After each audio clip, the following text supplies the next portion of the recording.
Aleluia. Festa maravilhosa, né? Uma festa boa dessa em pleno domingo, né? Quero parabenizar as coordenadoras, missionária Ruth, né?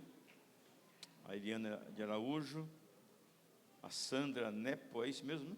Sandra Nepo e a Isabel Cristina, do grupo Pioneiros da Fé.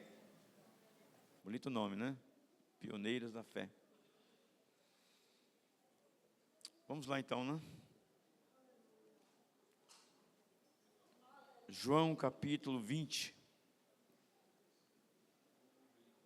versículo 11, 12 e 13.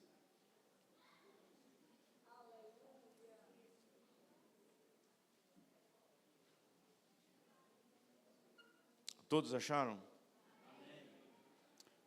Versículo 11 diz assim, ó: E Maria estava chorando fora, junto ao sepulcro. Estando ela, pois, chorando, abaixou-se para o sepulcro e viu 2 anjos vestidos de branco, assentados onde jazera o corpo de Jesus, um à cabeceira e outro aos pés. E disseram-lhe eles: Mulher, por que choras? Ela lhes disse: Porque levaram meu Senhor e não sei onde o puseram.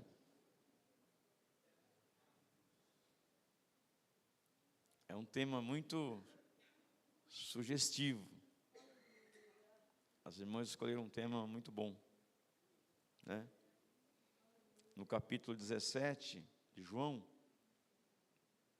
primeiro versículo, né? Jesus levantando os olhos para o céu, ele disse: Pai, é chegada a hora. A vida eterna é esta, que te glorifiquei na terra e agora glorifica-me junto de ti mesmo.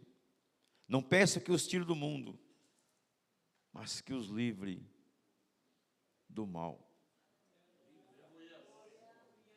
Capítulo 18 de João, Jesus já no Getsemane. Jesus no ribeiro de Cedron era o lugar de oração. Quando Jesus se apertava um pouquinho, ele corria para o vale de Cedron, lugar da oração. E ali estava diante do sumo sacerdote, perante Pilatos, e começou a cena da prisão e crucificação de Jesus.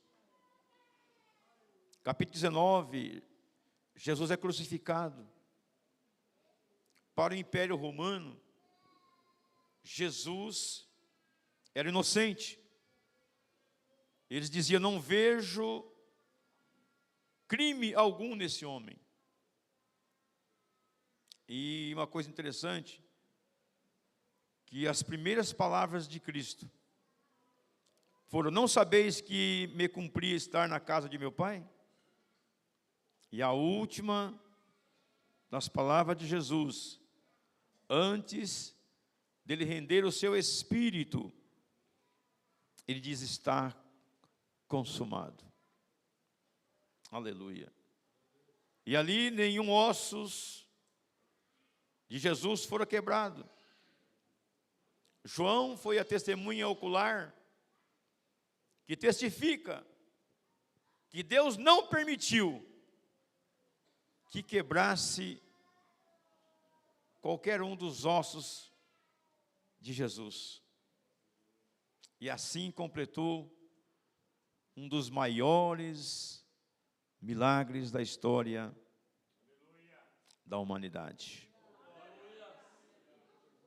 Interessante que ali, após esse milagre, houve uma sucessão de milagres.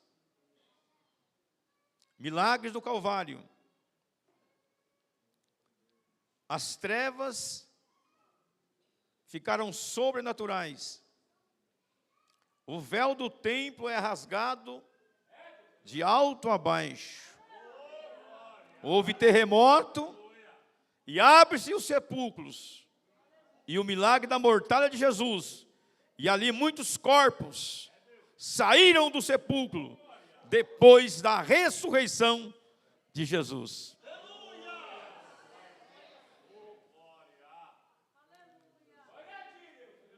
Uma coisa interessante, tudo indica que José de Arimateia e Nicodemos tinham que completar tudo até às 18 horas. Às 15 horas, 3 horas da tarde, Jesus expirou. E o dia já se findava. Eles tinham que fazer tudo das 3 da tarde até as 18. Olha só, irmãos, uma coisa interessante. Nessas 3 horas que restavam, José de Arimateia, ele tinha que ir até Pilatos, pedir a permissão para retirar o corpo de Jesus da cruz. Ele teria que sair para comprar mirra, aloés e um lenço fino que enrolaram Jesus. Precisava tirar os cravos. Os cravos das mãos, cravo dos pés.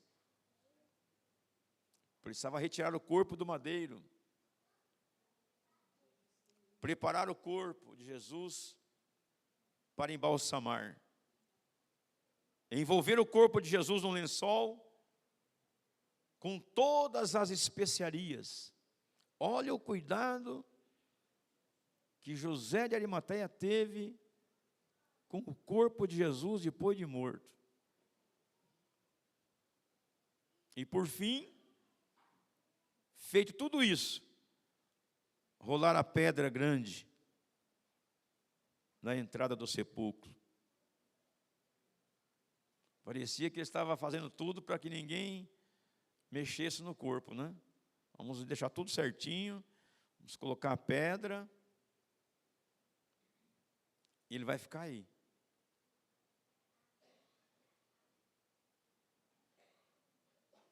A ressurreição de Jesus Cristo não é só uma continuação da existência do Espírito pós-morte. Não é somente o ato do corpo dele reviver. Aleluia. O corpo de Cristo foi levantado para a imortalidade.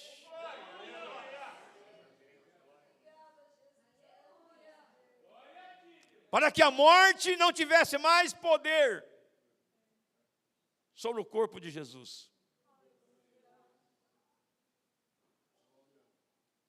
Tem uma diferença entre a ressurreição de Lázaro, que também foi uma ressurreição, e a de Jesus. A de Lázaro, ele voltou para a mesma vida de outrora, para viver na carne, para morrer novamente e esperar a ressurreição. Ou seja, Lázaro ficou sujeito às leis da natureza.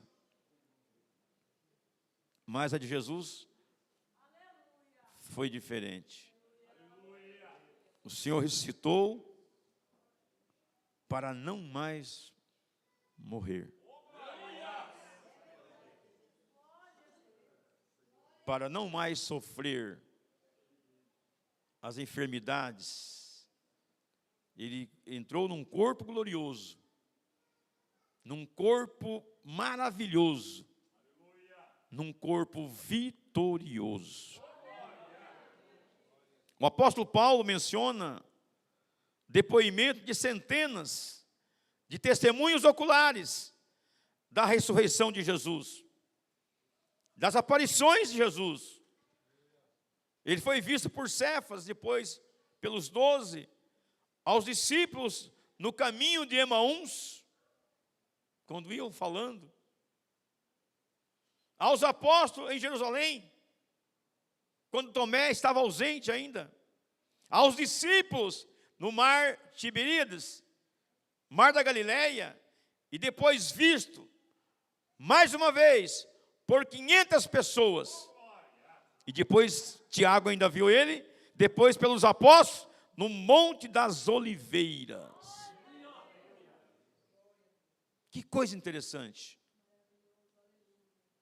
Várias testemunhas reconheceram como filho de Deus. João Batista testificou dizendo: eu vi o Espírito descer como uma pomba. Natanael também, quando disseram para ele: havemos achado aquele que Moisés escreveu na lei dos profetas, Jesus de Nazaré. Ele diz: poderá vir alguma coisa boa de Nazaré? Pô, vem e vê. Natanael chegou, Jesus já começou a revelar a vida dele, porque ele tinha um segredo que só ele e a mãe sabia. Quando ele criança, a mãe esconde ele debaixo de uma figueira, e a mãe falou: ó, não fala para ninguém isso, é um segredo meu e seu. E Natanael disse para Jesus: de onde tu me conheces? Jesus respondeu a Natanael, falou: olha, Natanael, antes que Filipe te chamasse, eu te vi debaixo de uma figueira.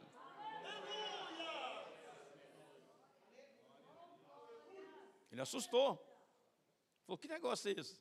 Só eu e minha mãe sabia desse negócio aí.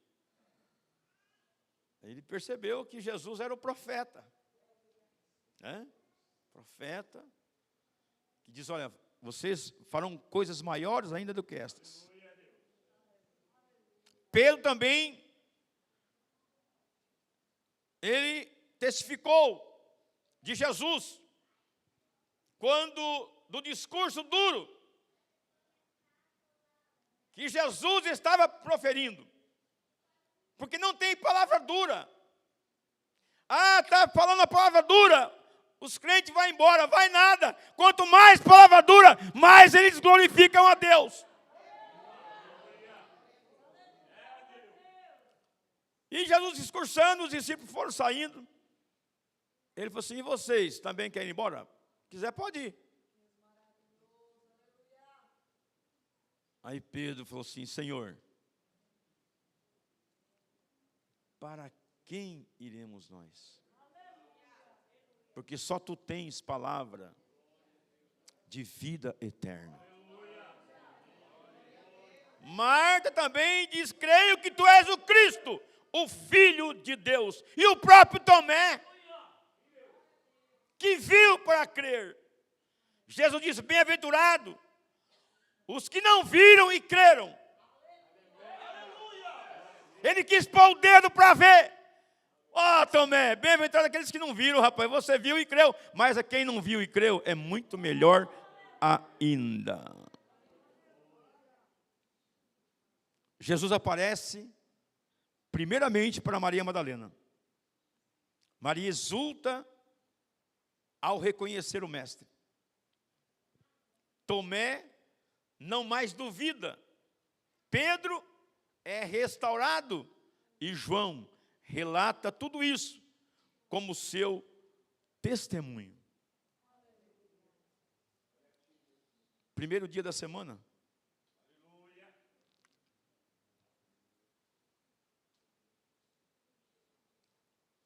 domingo de manhã, Cristo ressurge.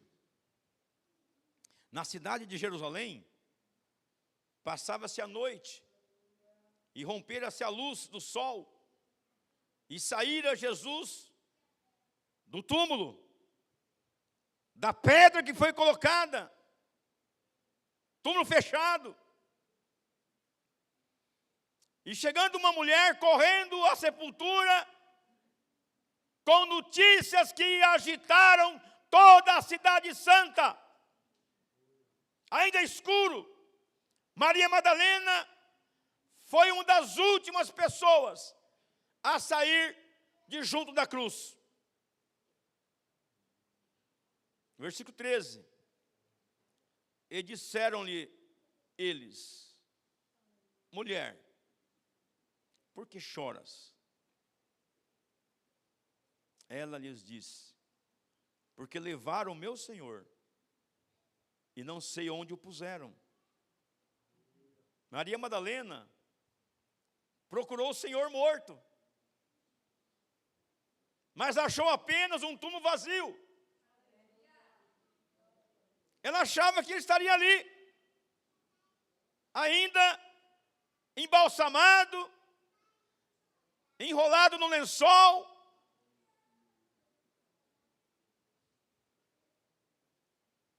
Interessante que Pedro também e os discípulos chegaram ali, olharam, ele viu o lençol dobrado.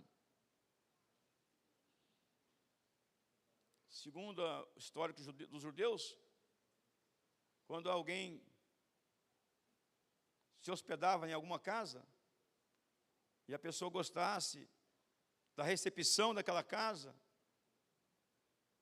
gostasse do dono da casa, o judeu saía de madrugada e dobrava o lençol e colocava debaixo do travesseiro.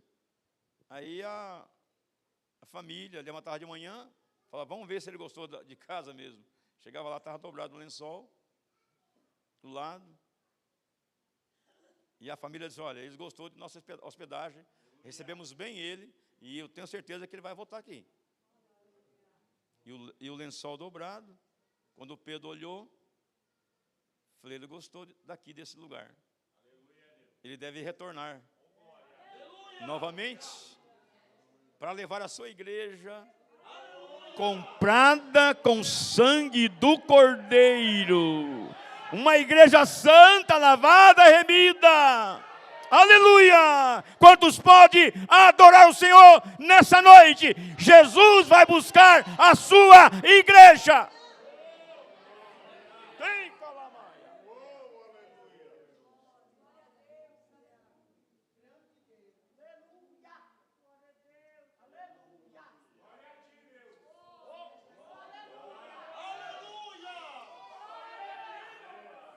Irmãos, por que choras, mulher? O anjo ficou espantado da mulher chorando. Mas por que, pastor? Chorar no dia da ressurreição de Cristo? Chorar no dia em que os céus estavam em festa?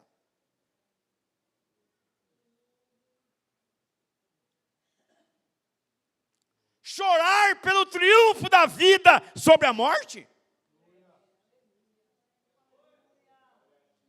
Chorar pela vitória de Cristo sobre Satanás? Mulher, não chora não, você tem que estar sorrindo, tem que estar pulando, tem que estar glorificando. Hoje é um dia vitorioso, hoje é um dia estrondoso para essa igreja. Jesus Cristo, aleluia, se faz presente. Quem sabe essa noite tem cura, tem libertação, tem renovação nessa noite. Aleluia.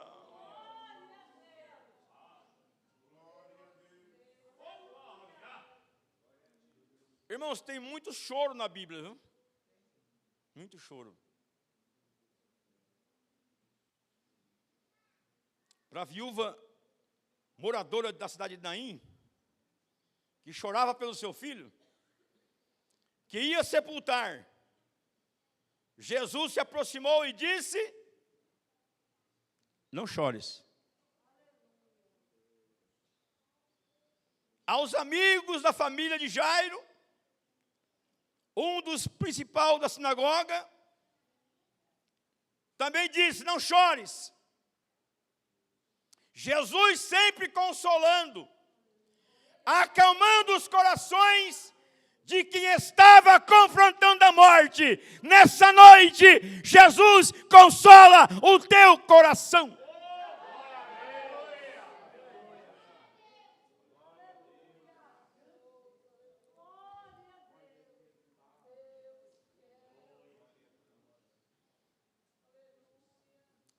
O choro de José, quando encontrou com Benjamim, o seu irmão mais novo, levantou os olhos e avistou Benjamim. Ele chorou. Aleluia. Lá em Gênesis 45, verso 2, quando José dá-se conhecer aos seus irmãos, que eles foram para o Egito buscar alimento. José, quando ele percebeu que eram os irmãos, ele levantou a voz e chorou, de maneira que toda a casa de Faraó ouviu o seu choro. Quando José encontra com seu pai também, ele corre, pendura no pescoço do pai e chora.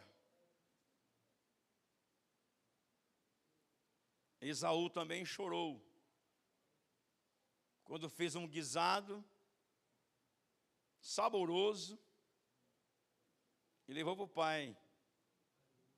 Ele leva aquele guisado saboroso, caprichado, e chega e diz: pai, o senhor tem uma bênção para mim? Aí ele descobre, aleluia, que Jacó tinha chegado na frente.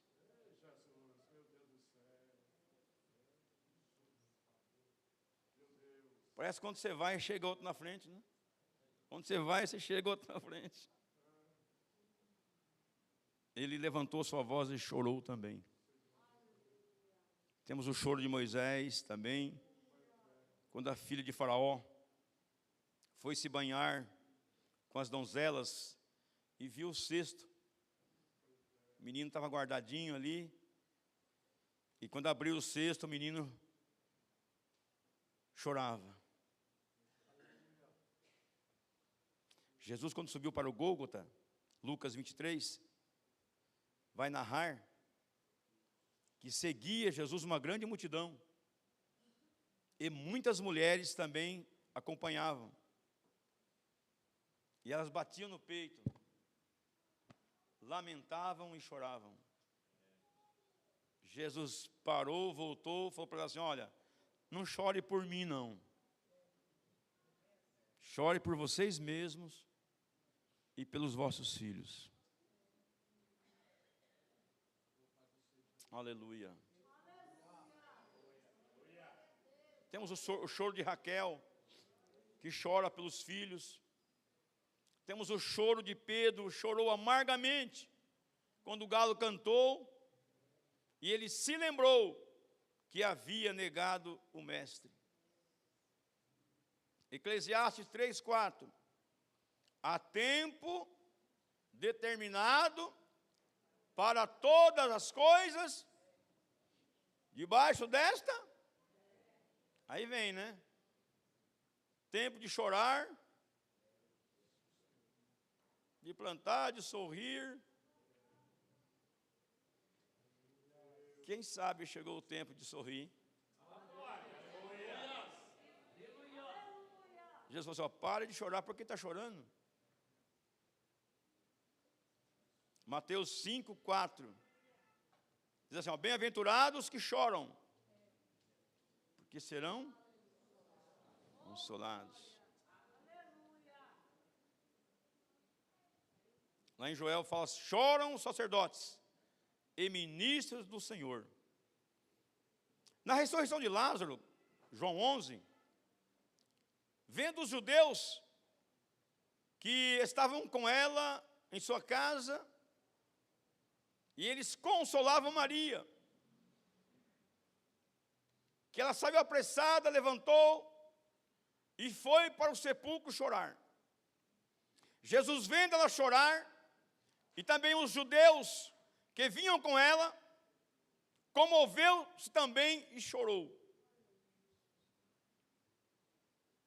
Neemias também, sabendo da triste notícia de Jerusalém, da grande miséria e desprezo, os muros fendidos e as portas queimadas, ele, ouvindo as palavras, ele disse: assentei-me, chorei e lamentei por alguns dias.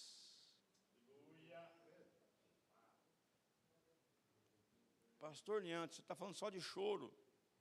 Foi o tema que vocês escolheram. Tema. Mas eu tenho uma notícia boa para vocês. Apocalipse 21:4. Deus enxugará todas as nossas lágrimas. Aleluia! Glória ao nome do Senhor nosso Deus. Jesus aparece para Maria Madalena. Maria estava chorando fora ao sepulcro, quando ela viu os dois anjos vestidos de branco, assentados onde estava o corpo de Jesus, uma cabeceira e outro aos seus pés. E eles disseram: mulher, por que choras? Ela respondeu: levaram o mestre, o Senhor, e eu não sei aonde puseram o corpo. E tendo dito isto, voltou-se para trás e viu Jesus em pé. Ele não sabia que era Jesus. Ele disse para ela novamente: por que choras? A quem buscais? Ela, cuidando que era o hortelão, o cuidador, mas era o Senhor. Aleluia. O Senhor disse: tu levaste, diz, onde puseste e eu o levarei? Maria, aleluia, ainda estava procurando alguém que ainda não havia ressuscitado, mas Jesus já tinha ressuscitado.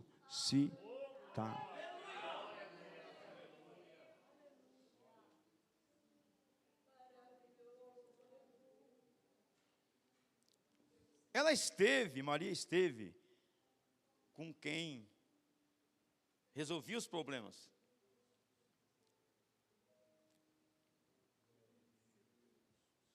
Maria estava com quem podia resolver. Às vezes o pastor não pode resolver. Às vezes o pai não pode resolver. Às vezes a mãe não pode resolver. Às vezes o patrão não pode resolver.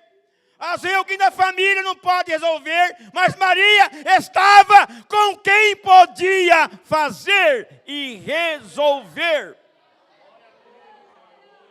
Mas agora ela procura ele entre os mortos.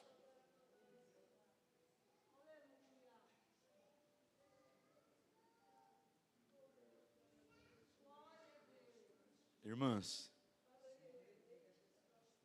para todo choro tem um bálsamo.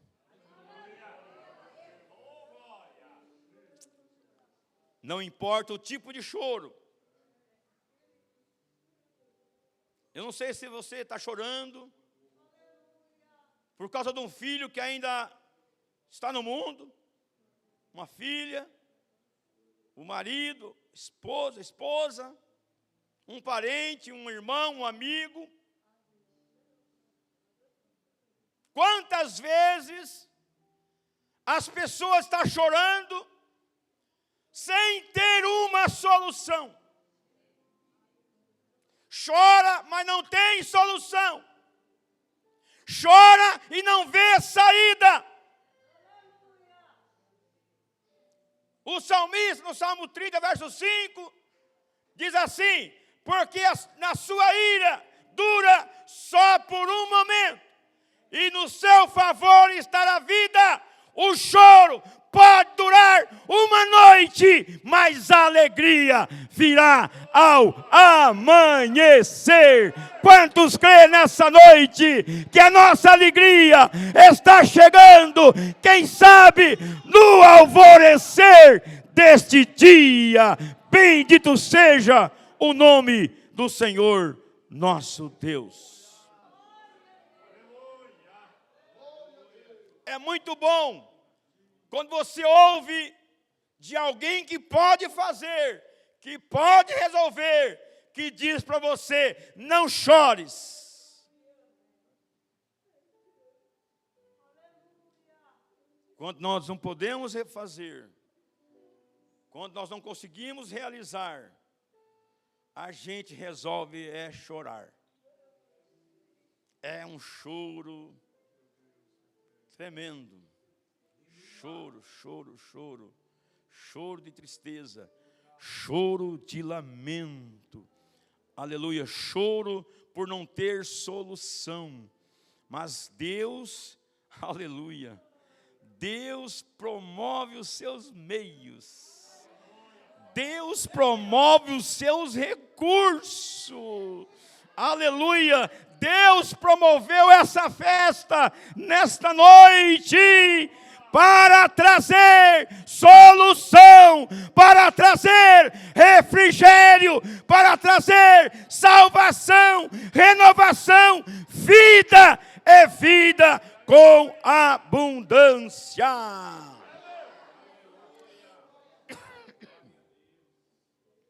Existem muitos pais e muitas mães, existem muitas igrejas que estão chorando a falta dos seus filhos, que estão chorando a falta dos seus membros, que estão vendo os filhos morrerem sem poder fazer nada, sem poder trazer uma solução. É tantas coisas que acontecem. Às vezes as pessoas mudam de igreja, mudam de cidade, mudam de residência, talvez até mude de identidade, mas eu tenho nessa noite uma palavra: Deus pode fazer um milagre nesta noite. Bendito seja o nome do Senhor nosso Deus. Aleluia. São fases, são estágios, filhos morrendo, filhos mortos, filhos sepultados, já não oram mais, já não jejuam mais, muitos perderam até o rumo da vida, uns estão morrendo, outros morreram, e outros já estão sepultados. Tem muitas famílias que estão chorando, irmãos, pelos filhos que foram sepultados, que não mais querem saber de Deus, estão morrendo, ou morreram, ou foram sepultados. Mas há uma esperança. Há esperança para Israel. Há esperança para esta igreja. O caso de Lázaro já estava enterrado, já estava sepultado, mas Jesus, aleluia, está vivo. Jesus ressuscitou, para sempre exaltado, para sempre adorado. Ele está vivo, aleluia. Quantos pode adorar ao Senhor nessa noite?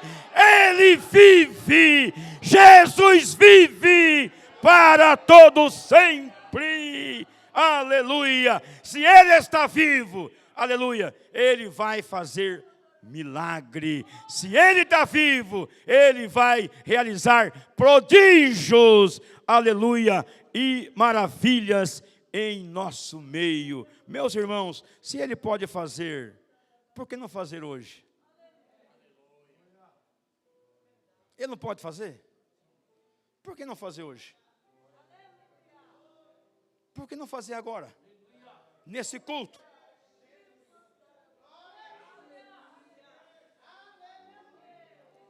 Quem sabe você foi contemplado hoje?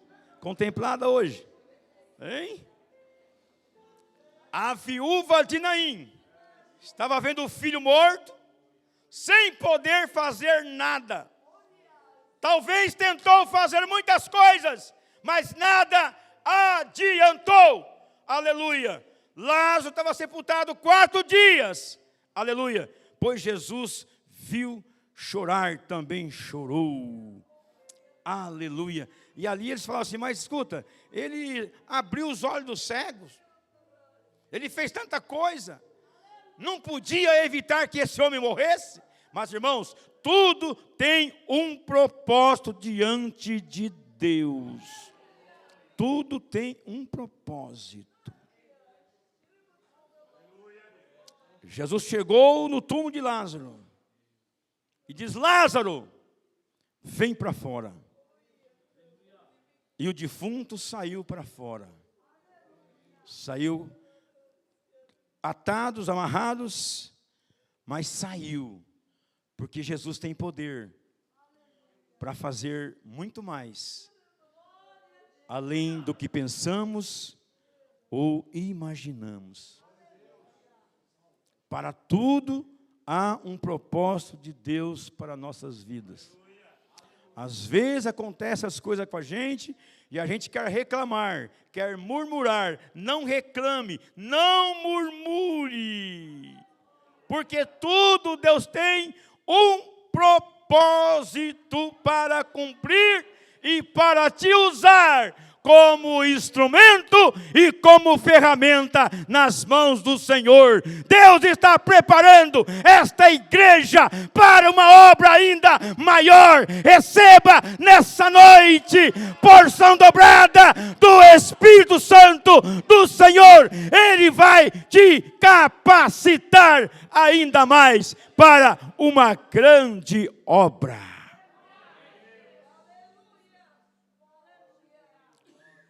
É interessante, irmãos, às vezes nós reclamamos.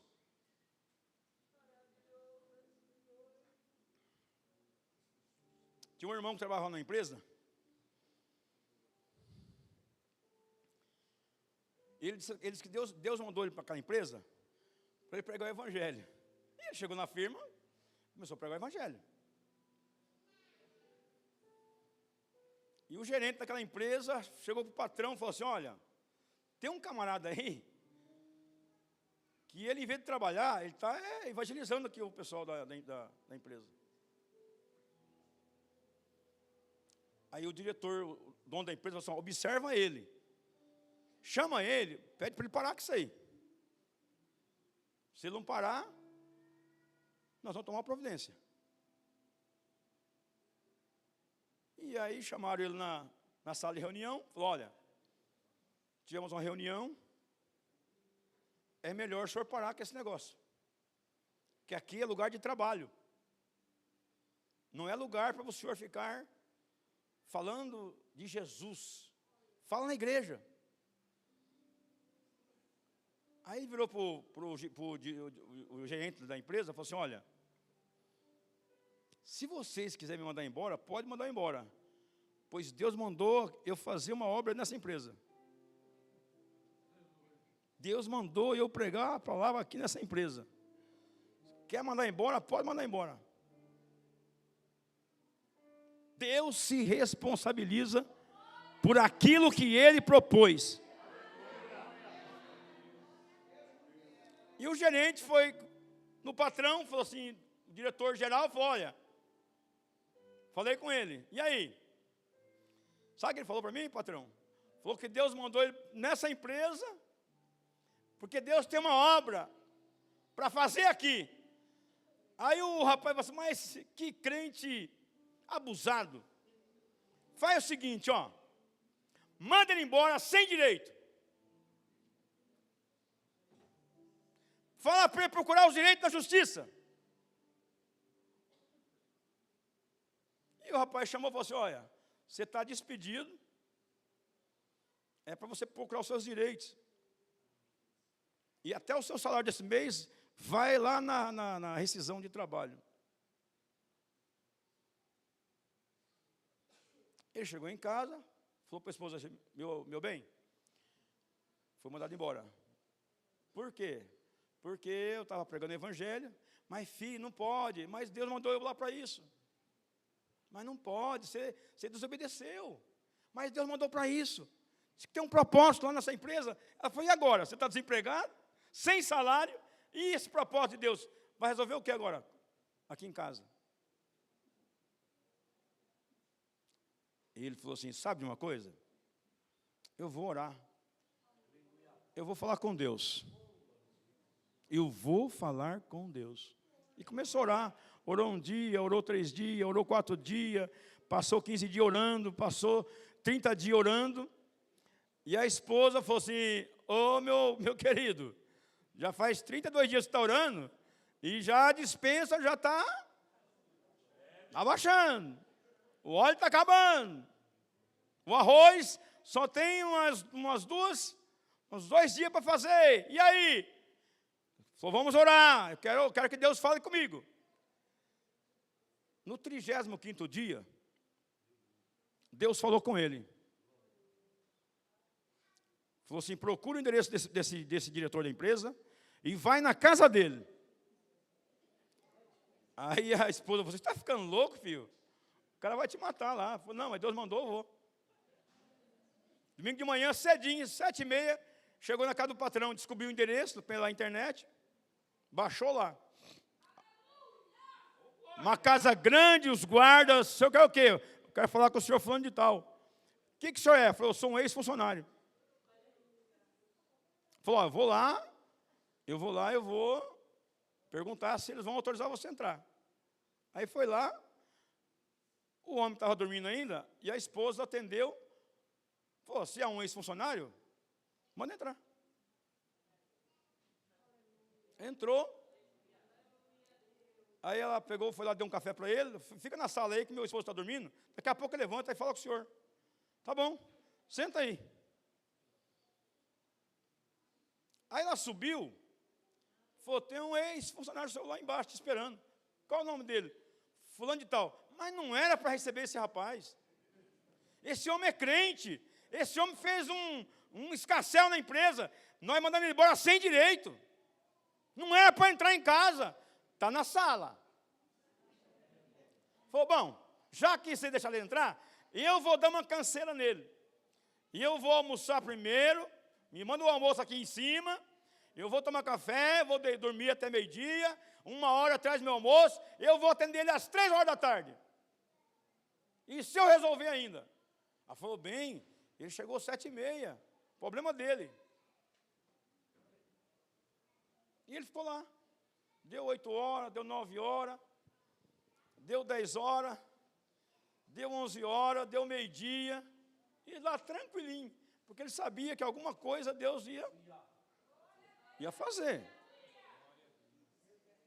Ele cumpriu o propósito de Deus na empresa, mandou embora. Bom, agora é com Deus o negócio. Irmãos, aquele empresário tinha um filho de 18 anos que era surdo e mudo. Surdo e mudo. O rapaz levantou, acho que umas 2h30, e desceu para a cozinha, e passou pela sala. Quando ele passou pela sala, ele foi cumprimentar o irmãozinho lá. Quando ele pegou na mão do irmão, ele começou a ouvir e começou a falar.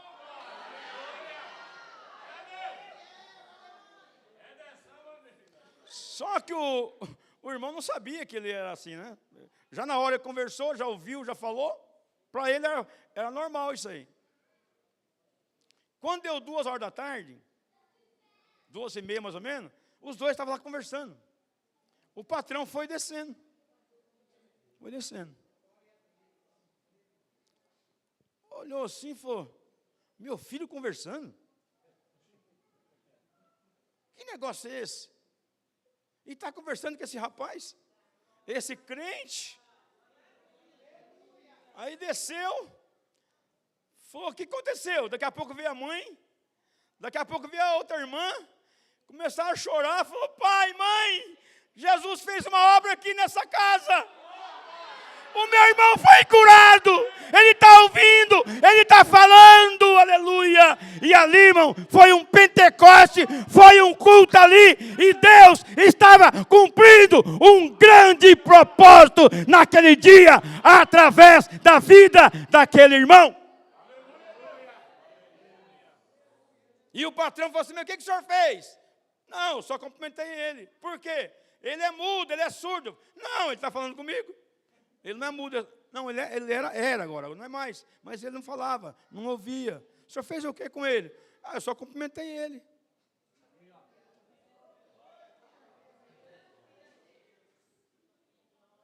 O senhor já almoçou? Ainda não. O senhor vai almoçar comigo.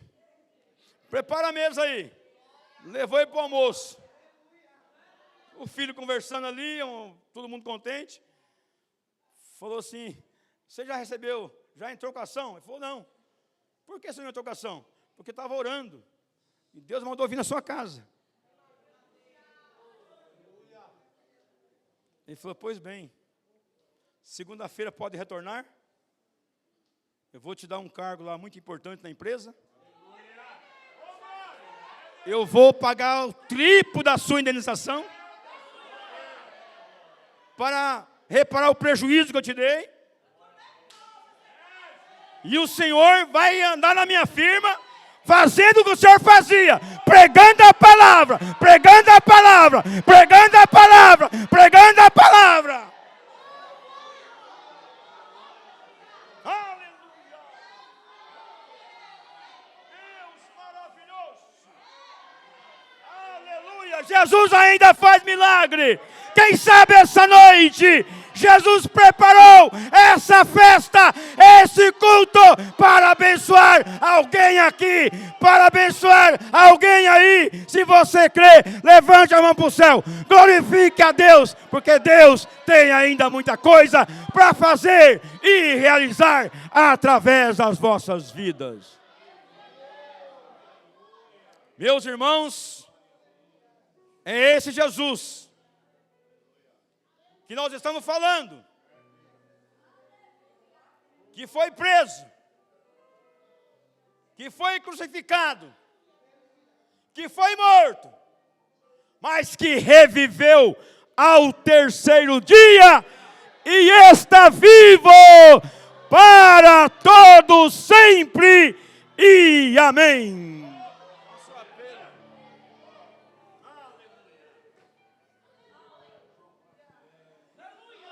Glória ao nome do Senhor Jesus. Eu queria perguntar nessa noite, se tem alguém que entrou aqui pela primeira vez, que ouviu os louvores, os hinos, de adoração a Deus.